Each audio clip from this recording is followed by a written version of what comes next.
Hello, my name is Laura. I'm 16 years old. I'm from Poland and I'm in high school. My topic is why should we keep moving and dreaming? Dreams do not come true if you do not keep moving. Some of you will agree with me straight away.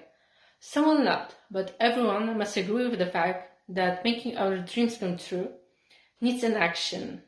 Nobody will do it for you except yourself. There is no golden fish or genie that make our dreams come true. When I was younger, I always could find an excuse about someone I want to be or something I want to do. Probably everyone had some excuse for taking up life-changing decision. It needs courage and guts. A few months ago, I started setting my life goal, my definition of life. Sounds serious. It was. I wanted to change to be a better person, a better human.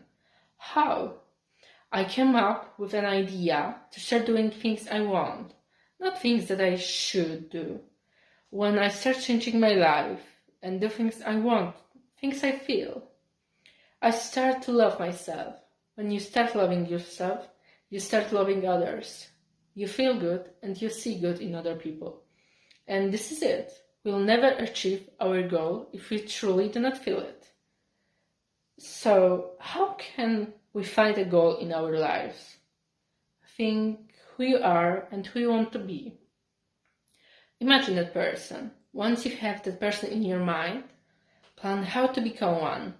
Write down things you need to achieve to become that person. Then start with one move. We need to start doing little things to achieve our big goal. For example, I really love Arabic culture.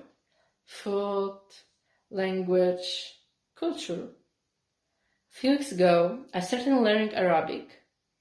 I started with little things, like spelling letters. Now I can write and say an Arabic letters correctly. Of course, on my way to achieve that, I had to deal with imagined excuses, like, I do not have enough time for that, or this won't be useful for me. But once I started, I decided not to stop. I decided to keep moving. After knowing how to say letters, I can read and say some words and expressions. Now I even know a little grammar.